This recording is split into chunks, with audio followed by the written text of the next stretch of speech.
This is the 5th vocabulary unit for senior year English. I'm Miss Dayton. As always, you will get the word, the part of speech, a definition, and an example. The first word is avid. Avid is an adjective.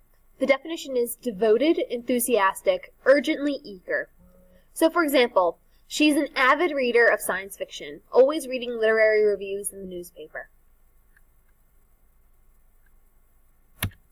Our next word is exhume. Exhume is a verb. The definition is to dig out of the earth, of whatever has been buried, to retrieve or restore after neglect or forgetting. So, for example, the district attorney is requesting that the body be exhumed for further examination.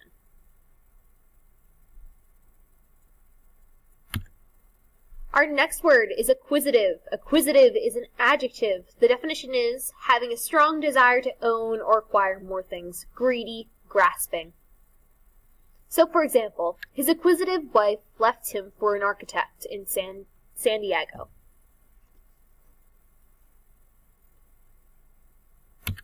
Our next word is evince. Evince is a verb. The definition is to display openly, to show or give evidence of, to demonstrate. So, for example, if he claims to evince a knowledge about how to repair your car, don't let him get near it. Another example, she used body language and vocal tones to evince the depth of her anger.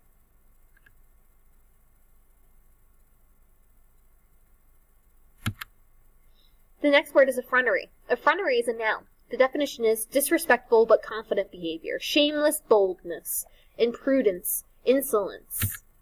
So, for example, when asked to put their phones away, these two ruffians demonstrated unbelievable effrontery and refused. Our next word is furtive. Furtive is an adjective. The definition is stealthy, sly, secretive, or sneaky, like the actions of a thief. So, for example, students who cheat on tests employ their furtive tactics to avoid getting caught.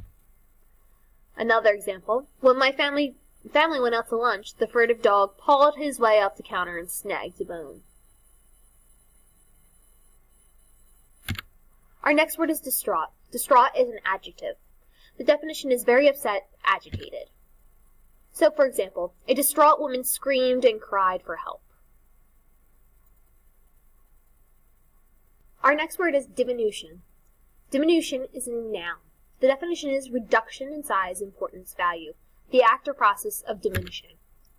So, for example, the diminution of cafeteria monitors has resulted in an increase in food fights at the high school.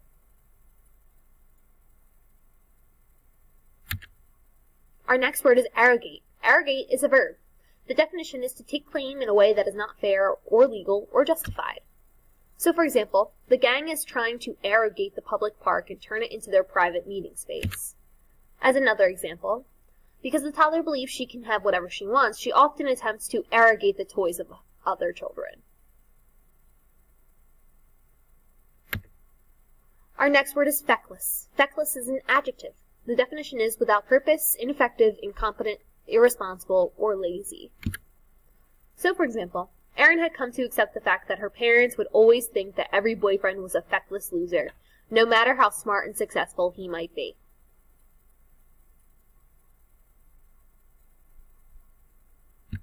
Our next word is bestial. Bestial is an adjective. The definition is beast-like, savage, brutal, lacking intelligence or reason. So, for example, at the movie's conclusion, there was a bestial scene that ended with the beheading of the bad guy.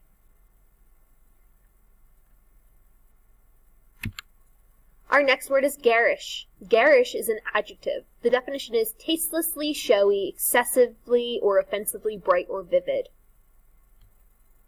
So, for example, Nicki Minaj wears garish shirts in all sorts of colors.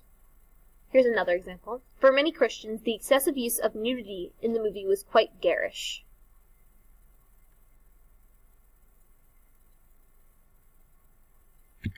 Our next word is discomfit. Discomfit is a verb. The definition is to make someone confused, upset, embarrassed, to frustrate the plans of, to thwart. So, for example, the manager's mean look served to discomfit me during the interview. Another example, the mob boss will try and discomfit the witness by threatening his family. Our next word is vituperative. Vituperative is an adjective. The definition is fault-finding, scolding, verbally abusive, or berating. So, for example, we cannot be friends if you continue to attack me with vituperative words. Another example, the student was given detention for using vituperative language in class.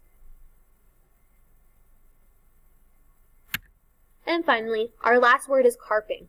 Carping is an adjective. The definition is finding faults in fussy or annoying ways, full of complaints, critical, difficult to please. So, for example, during the summer months, the carping old women sit on their porches and complain about the awful kids of today. As another example, my carping mother is constantly criticizing my messy room. Alright, that's it for this unit. So your quiz will be on Friday, November 14th, 2016. Your packets will also be due that day, so make sure you study and do whatever you need to succeed.